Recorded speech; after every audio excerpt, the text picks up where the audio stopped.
Je ne croyais pas à l'existence des fantômes, jusqu'à ce que je me retrouve un jour face à face avec l'un d'eux. Depuis, je n'ai jamais cessé de les chercher. Nous allons couper à un moment donné cette radio. Ne nous en voulez pas. En revanche, vous pouvez continuer à nous parler. D'accord. Oh, Waouh! c'était beau celui-là. Ah, celui-là était beau. Enchanté. Quel est ton prénom, s'il te plaît? Celle qui vient de m'appeler à l'instant. Esteban. Esteban? Ouais, je comprends. Esteban. Stella, ouais. Stella. C'est Stella. Esprit. T'as entendu? Esprit. Je m'appelle Dan. IRP13 vous souhaite la bienvenue dans nos enquêtes.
Bonsoir, salut à tous, ravi de vous retrouver une fois de plus sur ma page IRP13.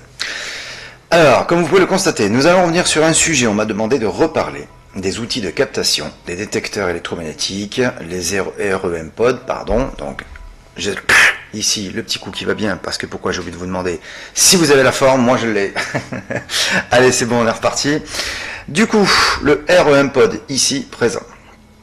Donc, je vais en même temps vous faire ça en double vision, je dirais, pour vous expliquer un peu le fonctionnement et tout ce qui va. Alors, on m'a souvent posé la question, est-ce que c'est réellement efficace? Alors, il y a eu bon nombre de vidéos qui ont été réalisées par des gens qui ont, comment dire, débunké certaines vidéos d'enquête paranormale, et ils ont raison, puisqu'il y en a beaucoup qui trafiquent malheureusement avec tout un système pour déclencher ces outils de captation avec des télécommandes ou des dispositifs qui peuvent envoyer forcément du courant là-dedans. Alors ça, je trouve ça vraiment dégueulasse, parce que j'en ai marre de voir forcément des gens qui se moquent complètement et littéralement du paranormal. Donc pour moi, j'appelle ça n'avoir aucun respect. Donc c'est pour ça qu'on va quand même en parler un peu, et je dis pas que c'est essentiellement vraiment l'outil qui va vraiment prouver, c'est pas ce que je veux dire. Son fonctionnement peut aider. Après, il y a diverses raisons, peut-être qu'il y a diverses situations où ça peut le déclencher, c'est vrai. Jusque-là, moi je m'en suis servi sur des enquêtes. Il n'y avait pas de courant aux alentours, je n'avais pas mon téléphone portable sur moi, ça ne réagit pas à un caméscope.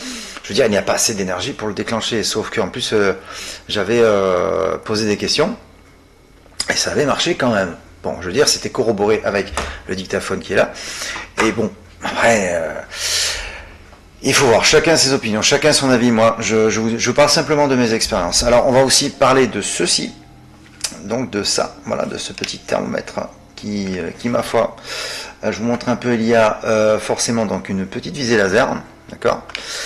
À ce moment-là, cette visée laser, ici, si vous voyez bien, on aura la température de l'air ambiant, et ensuite la température, ou la différence de température qu'il y aura, donc une chute à ce moment-là de température consécutive. Je vous montre un peu sur tous les angles.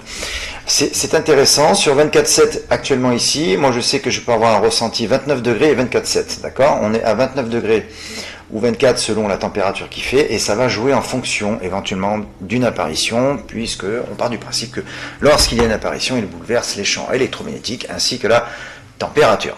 Voilà, ça a été souvent parlé.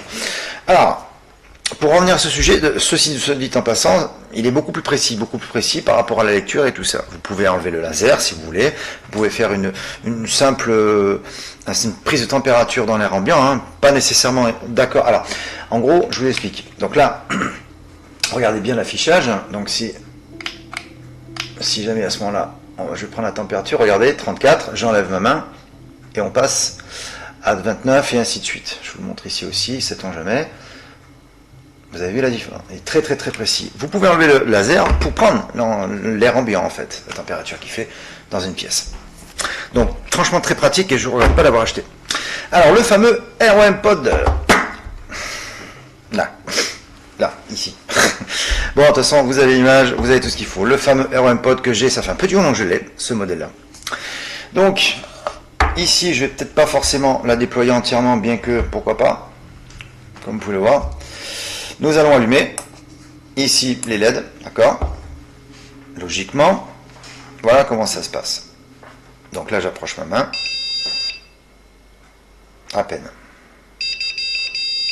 Voilà, vous le voyez sur l'autre caméra. J'approche et je touche. Et là, ça sonne. Sur les mouvements rapides, c'est compliqué. Sur un mouvement lent, vous voyez, s'il y a insistance, évidemment, il y aura une réaction. Il s'est passé une situation, justement, il y a eu une situation sur une enquête où je n'avais donc rien autour de moi. Pas de déchargement électromagnétique quelconque, pas de courant, pas de poteau électrique EDF extérieur, rien. C'était une maison en ruine, tout ce qu'il y a de plus en ruine, vraiment. Donc j'avais éloigné toute source éventuellement qui serait potentiellement responsable du déclenchement de mon REM Pod, du Spirit Pod, comme vous pouvez l'appeler comme vous voulez.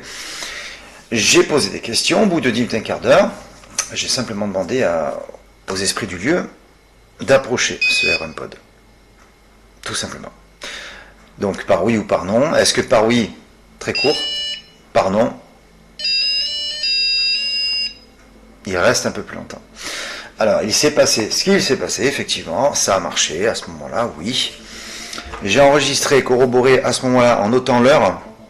J'avais une montre sur moi, parce que comme je vous ai dit, je coupe le téléphone portable. Donc je ne vais pas vous dire le téléphone est allumé, parce que quelqu'un m'aurait dit, attendez, votre téléphone est allumé, ça peut jouer là-dessus.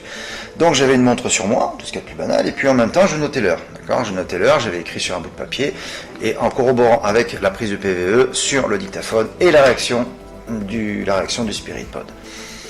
Une fois, quelqu'un peut-être m'aurait dit, oh c'est le hasard et tout ça, enfin coïncidence, non. Et au bout de 5, 6, 7, 8, une dizaine de fois, une quinzaine de fois, puisque l'enquête a duré à peu près 1h30, ça fait quand même beaucoup. Donc à chaque fois j'avais ce contact-là. Ça marche très bien, ceci dit. Ça marche très bien. Vous avez donc des petits passages qui se font, et parfois avec insistance, comme je demandais, pour obtenir une réponse négative, il faut rester devant.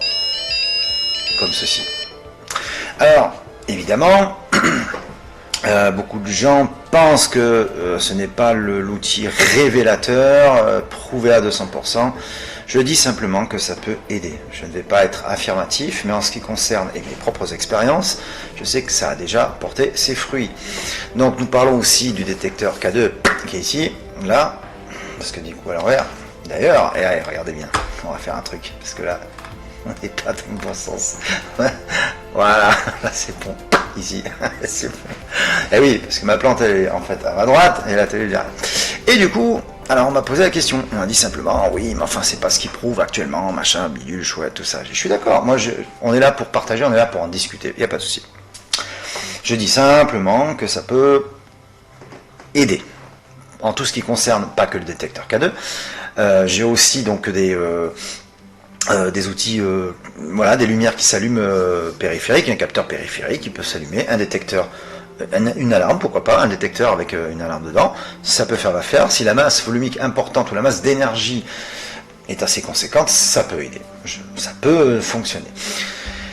Donc du coup, on m'explique ça, on me dit, est-ce que vous êtes sûr que le caméscope allumé ne génère pas des énergies, ou il y aurait, non. Il y aurait eu un problème sur un caméscope, tout ce qui peut se passer c'est qu'il se coupe, ça m'est déjà arrivé que le caméscope avec une batterie pleine, neuve, donc qui n'était pas défectueuse, puisque je m'en suis servi au préalable et à la journée de faire un reportage sur un rallye, donc du coup, Elle ne s'est jamais coupée, jamais. Et la batterie était archi neuve, je l'avais commandée chez Sony, donc une batterie propriétaire, puisque mon caméscope à l'époque c'était un Sony, que je regrette beaucoup, je vais tout faire pour en retrouver une.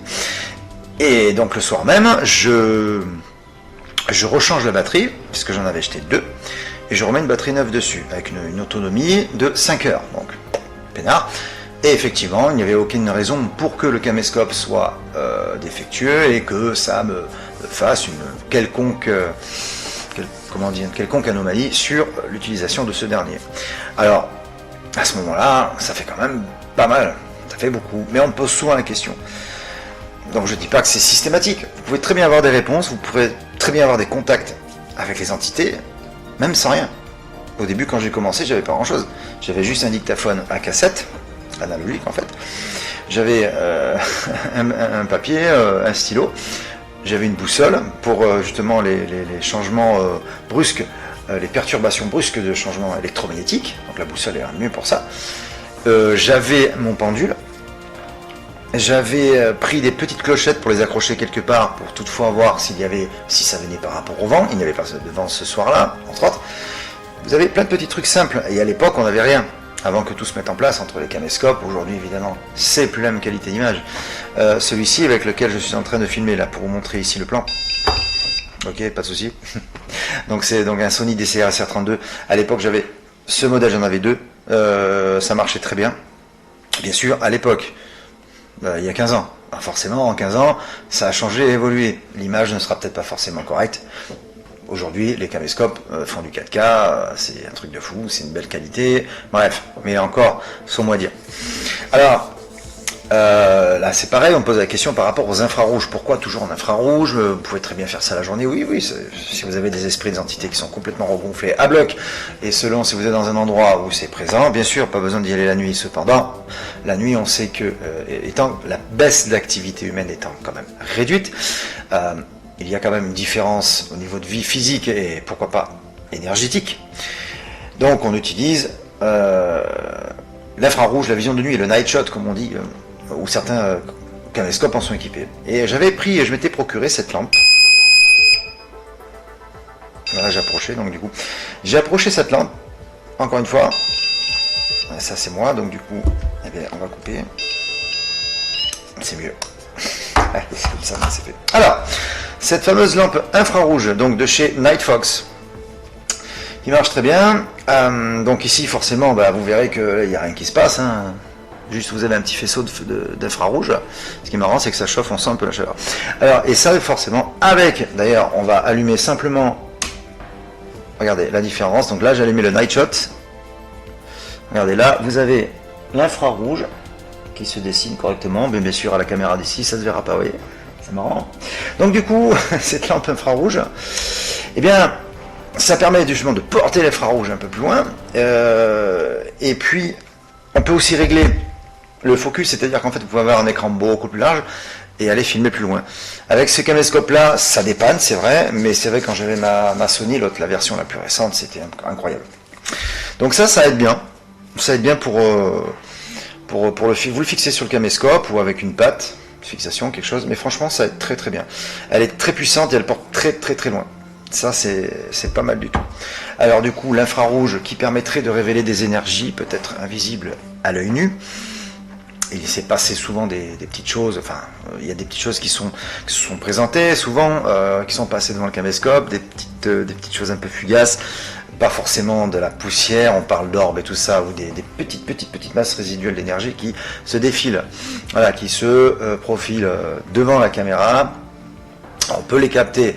Maintenant, c'est vrai que les poussières, on peut faire la différence entre des poussières de base et des orbes d'énergie qui seraient composés d'un bourrelet et d'un noyau d'énergie. Alors, une orbe qui n'est pas forcément parfaitement ronde ou autre, il y a beaucoup, encore une fois, de débats et ce sujet et même équivoque pour certains, mais c'est surtout un sujet à controverse, puisqu'on a toujours des gens qui doutent fortement des résidus, des masses résiduelles d'énergie et de ces orbes qui peuvent pas forcément prouver que ce sont des entités, mais qui sont quelque part une corrélation de leur énergie, puisque Einstein nous l'a prouvé, que nous sommes forcément composés d'énergie électrostatique, électrique, les conductions nerveuses, et ainsi de suite. Donc qu'est-ce qui se passe quand on meurt? Ces énergies doivent aller quelque part, elles sortent du corps. Il reste que cette masse de viande, excusez-moi. Mais c'est vrai que ces énergies, elles doivent aller quelque part, mais où? Alors, on part aussi du principe que ces énergies sont, quelque part, comme une éponge, sont aspirées dans des matières nobles. C'est ce que je disais assez souvent dans mes enquêtes, telles que le bois, la pierre, le végétal, tout ce qui est de matière naturelle, peut absorber cette énergie et la faire ressortir. L'énergie ne se détruit pas, on peut la recycler, l'utiliser, on ne la détruit pas. L'énergie, elle est vraiment éternelle, elle ne disparaît jamais. Et ces énergies-là peuvent ressortir, peut-être avec un stimulus du passé, quand on est là à essayer d'invoquer un esprit, en essayant de travailler le stimulus du passé, c'est-à-dire, vous avez un objet témoin qui lui ayant appartenu de son vivant. Si vous l'utilisez pour peut-être que ça va l'énerver, c'est ce qu'on appelle le stimulus du passé. Mais ces énergies vont exploser, si vous voulez, puisqu'elles ne disparaissent jamais. Et parfois, l'infrarouge permettrait, en principe, de pouvoir voir des choses parfois intéressantes.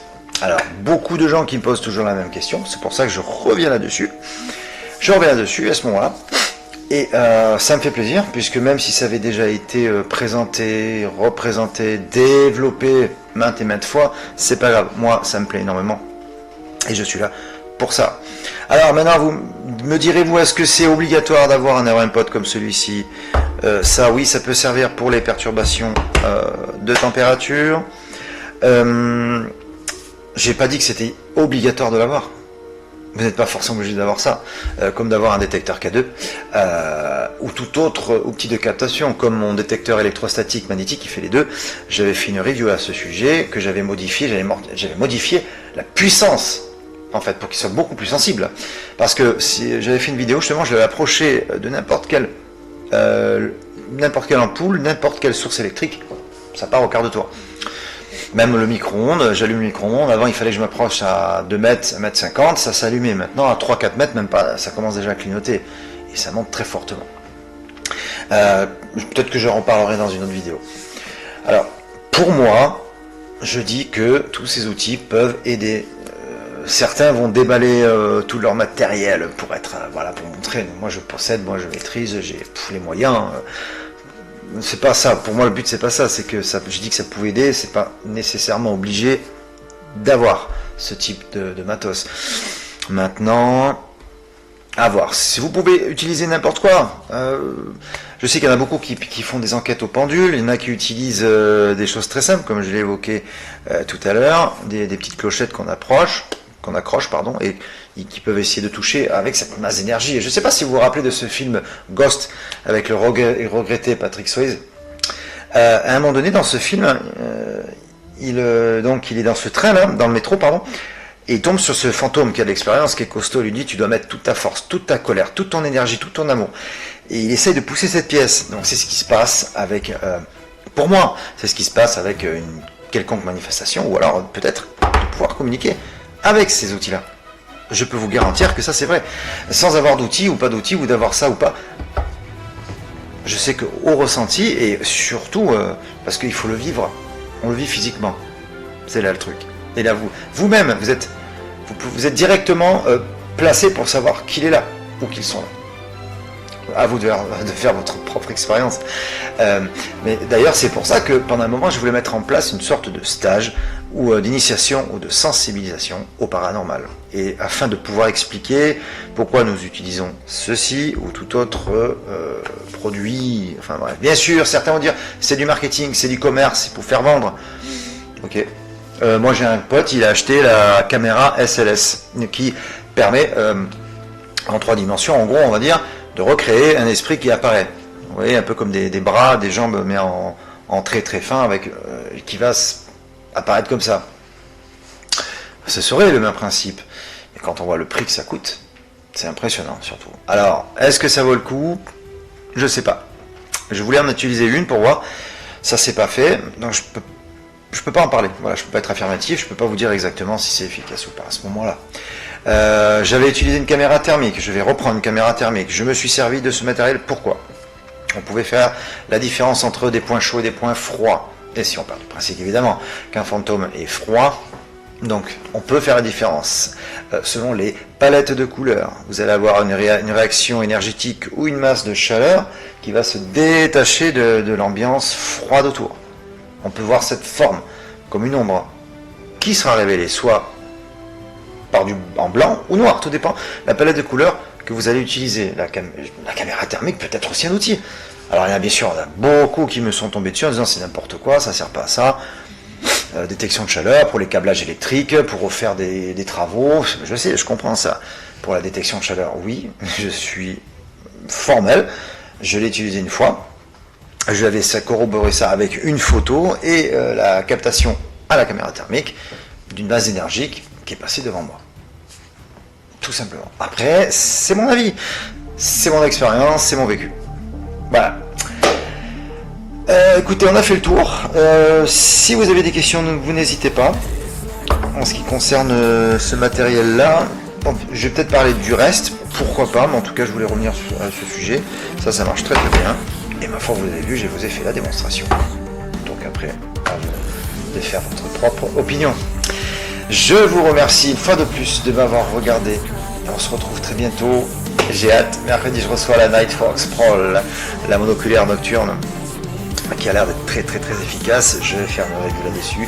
Je vous en avais parlé lors de la dernière vidéo, car je vais certainement l'utiliser sur d'éventuelles enquêtes, en tout cas une préparation. Donc à voir. On reviendra là-dessus. Sur ce, écoutez, passez une bonne fin de journée, un bon début de soirée, portez-vous bien, et puis un bon appétit pour ceux qui vont bientôt manger. Je sais qu'il y en a qui mangent le bonheur, c'est pour ça que je le dis. On se retrouve très bientôt, avec grand plaisir. Merci à vous. Ciao.